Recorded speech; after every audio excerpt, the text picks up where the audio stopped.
Hello everyone, welcome to our YouTube channel. Today we are going to study the chapter of our Vistas book, The Third Level. The author of this chapter is Jack Finney. So let us start the chapter. The narrator, Charlie, claimed that he had been to the third level of the Grand Central Station, but there were only two. He told his psychiatrist friend about the third level, but his friend disagreed.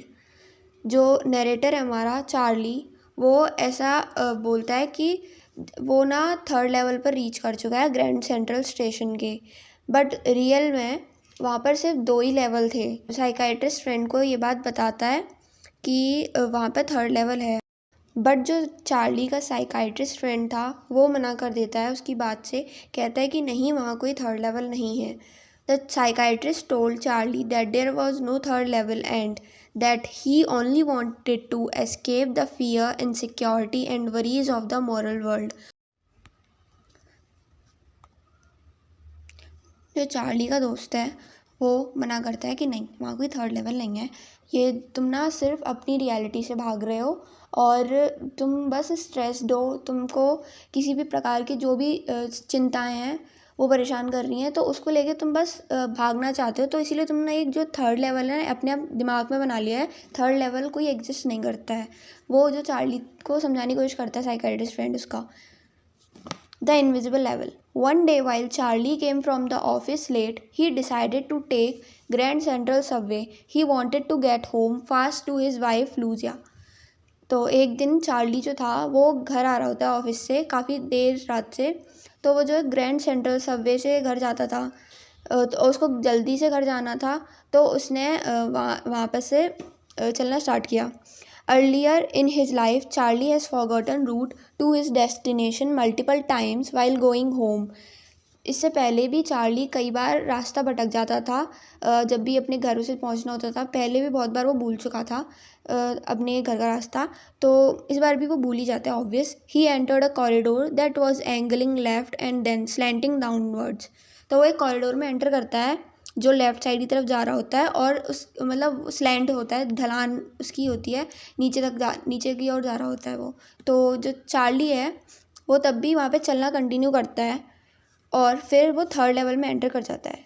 At the third level of grand central station, Charlie noticed a stark contrast to the modern world, suggesting a trip back in time to the 1890s. He observed smaller rooms, fewer ticket windows, and an older style atmosphere with the gaslights, spittoons, and people dressed in 19th century attire. He also saw an old fashioned locomotive. तो जो Charlie है जब वो third level में enter करता है तो वो देखता है कि जो मॉडर्न वर्ल्ड था वो उससे काफ़ी अलग था। जो आजकल का ज़माना था वो उससे बिल्कुल मैच नहीं कर रहा था। वो कहता है ये मैं कहाँ आ गया, लेकिन वो एक बार को ये सोचता है दिमाग में, क्योंकि ये 1890s जैसा दिख रहा था और वो 19th सेंचुरी में जी रहा था। और वो देखता है कि वहाँ पर जो रूम्स थे वो काफ़ी छोटे छोटे थे, और जो टिकट विंडोज़ थी जैसे पुराने ज़माने में हुआ करती थी, थोड़ी मतलब कम थी बहुत, वो थी। और जो वहाँ के लोग थे वहाँ पे उन्होंने अलग तरीके के कपड़े पहन रखे थे, जैसे मॉडर्न वर्ल्ड में वो लोग पहनते थे, उन लोगों ने वैसे कपड़े नहीं पहन रखे थे। और जो स्टेशन था वहाँ पर, जो वहाँ पे थर्ड लेवल था, तो वहाँ पे देखता है वो गैस लाइट्स थी और स्पिटून्स थे। स्पिटून्स वो होता है जहाँ पर मतलब पान वगैरह थूकते हैं वो। और जो पीपल थे उन्होंने बहुत पुराने ज़माने के कपड़े पहन रखे थे। To make sure, he went to the newsboy and checked out the newspaper. The paper was The World, and the date on that newspaper was June 11, 1984.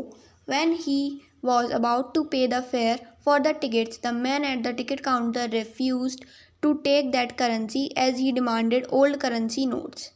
तो वो ना ये सब चीज़ें श्योर करने के लिए ना जाता है एक लड़के के पास जो पेपर बेच रहा होता है। तो वो उससे पेपर लेता है और वो देखता है पेपर जो था वो था द वर्ल्ड, जो बहुत पुराना पेपर हुआ करता था, वो बहुत पहले ही बंद हो चुका था, और उस न्यूज़पेपर पर डेट भी पुरानी लिखी थी। जब वो टिकट्स ख़रीदने के लिए पैसे देने लग जाता है काउंटर पर, तो जो वहाँ पे आदमी बैठा था वो मना कर देता है वो करेंसी लेने से। और वो मतलब एकदम से चार्ली कहता है कि अरे ये मेरे को कहीं मारे ना, तो चार्ली वहाँ से डर के मारे भाग जाता है, क्योंकि वो पुरानी सेंचुरी में एंटर कर चुका था, तो वहाँ पे नए जो नोट्स थे, नई करेंसी वो नहीं चलती। Time travel. The next day, Charlie withdrew $300 from his bank account and traded them for old currency note. He could only get $200 in old currency notes, but he was not worried as things were cheap in the good old days. अगले दिन Charlie जो था वो bank जाके $300 दे के नए currency के note और पुराने करेंसी के $200 ओल्ड करेंसी उसको मिल जाती है। उसको इस बात का दुख नहीं होता कि उसको $100 का नुकसान हो गया, क्योंकि उसको था कि जो पुराने ज़माने में था वहाँ पे ना थोड़ा महंगाई कम थी, तो उसका गुजारा हो जाता आराम से। और ये उसने क्यों किया था? ये उसने इसीलिए किया था क्योंकि उसको गैल्सबर्ग इलिनॉइस जाना था। ये एक जगह है, अभी इसके बारे में डिस्क्रिप्शन में बताया जाएगा। A blast from the past. While checking his collection of stamps, he found a letter from Sam. In the letter, Sam had written that he was at Galesburg, Illinois, and it was very exciting state. He went to a stamp shop and found that Sam bought old currency notes worth $800. Charlie knew that he was in Galesburg, but was sure that Sam would not start because Sam was his psychiatrist friend. तो जो Charlie था उसको ना एकदम वो अपना ना stamp collection देख रहा होता है, तो उसको अचानक से सैम का लेटर मिलता है और वो उस लेटर को ओपन करता है। उसमें सैम ने लिखा था कि मैं गैल्सबर्ग इलिनॉइस पहुंच चुका हूं और ये काफ़ी अच्छी जगह है, बहुत शांत जगह है, तुम भी यहाँ आ जाओ अपनी वाइफ के साथ। और जो वो था चार्ली, वो जाके स्टैम्प शॉप पे पता करता है, तो उसे पता चलता है कि जो सैम था उसने क्या किया, उसने $800 दे के ओल्ड करेंसी नोट्स लिए थे। और जो चार्ली था वो कहता है कि अपनी वाइफ से, देखो मैंने कहा था कि थर्ड लेवल एग्जिस्ट करता है और मेरा सैम दोस्त जो है वो वहाँ पहुँच चुका है। अब वो दोनों पागलों की तरह थर्ड लेवल ढूंढने में लग जाते हैं, but in reality it wasn't exist. और जो चार्ली था उसने बिल्कुल इस कहानी को एकदम उलझा दिया था। हम इसमें ये भी नहीं पता लगा सकते कि सच में थर्ड लेवल एग्जिस्ट करता है कि नहीं, क्योंकि जो सैम का लेटर था, हो सकता है कि चार्ली ने अपने आप इमेजिनेशन में सोच लिया हो कि सैम ने वो लेटर भेजा है, हो सकता है वो चार्ली ने खुद लिखा हो लेटर और उस पर नाम सैम का लिख दिया और अपनी वाइफ को दिखा दिया हो, ऐसा भी हो सकता है। और ऐसा भी हो सकता है कि सच में जो था ग्रैंड सेंट्रल स्टेशन पे थर्ड लेवल एग्जिस्ट करता था, चार्ली झूठ नहीं बोल रहा था। बट ये वाली जो पॉसिबल केसेस नहीं है, क्योंकि जब जो और भी सारे लोग रहते थे वहाँ, उन लोगों को क्यों नहीं लगता था कि वहाँ पे थर्ड लेवल है, इसलिए। तो जो चार्ली था वो यही प्रूव कर देता है कि वो मेंटली स्ट्रेस था, डिप्रेस था, काफ़ी परेशान रहता था लाइक अपनी लाइफ से, तो इसलिए उसको थर्ड लेवल जो था उसने इमेजिन कर रहा था। Now we will discuss about the place Galesburg Illinois, जो उसने बात की थी चार्ली ने। In the third level Galesburg Illinois is depicted as a peaceful idyllic town from the past, a stark contrast to the narrator's modern hectic life. It's characterized by large old houses, huge lawns, and trees that meet overhead, creating a sense of tranquility and simplicity. The story portrays Galesburg in 1894 as a romantic and free place where people enjoyed leisurely summer evenings. तो जो गैल्सबर्ग Illinois थी third level पे, वो काफ़ी शांत जगह थी और आइडियलिक, मतलब उसकी मतलब लोग मिसाल देते थे कि वो ऐसी जगह है, हम यहाँ रहते हैं, इतनी अच्छी जगह है वो। और वहाँ पर जो था, वहाँ पे काफ़ी पुराने पुराने घर थे, बड़े बड़े, और वहाँ का जो बरामदा था वो भी बहुत बड़ा होता था, एकदम गार्डन भी बहुत बड़े बड़े होते थे। वहाँ के जो ट्रीज़ थे वो इतने ऊंचे ऊंचे ट्रीज़ होते थे कि ऐसा लगता था जैसे वो रोड के ऊपर की रूफ़ हैं, वो इतना कवर कर देते थे उस एरिया को। और वहाँ पर इतनी शांति और एकदम साधारण बंदे सब लोग रहते थे मिलके, और वहाँ पर लोग बहुत शांति से टाइम स्पेंड करते थे, लाइक इवनिंग वॉक्स पे जाते थे।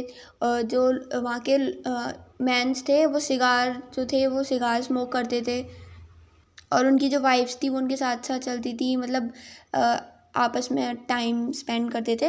तो जो चार्ली था वो भी यही चाहता था कि वो लूजिया को लेके वहाँ पर जाए और एकदम शांति प्रिय ज़िंदगी जिए अपनी। Thank you everyone for watching the video. If you like the explanation, then you can like, subscribe or share.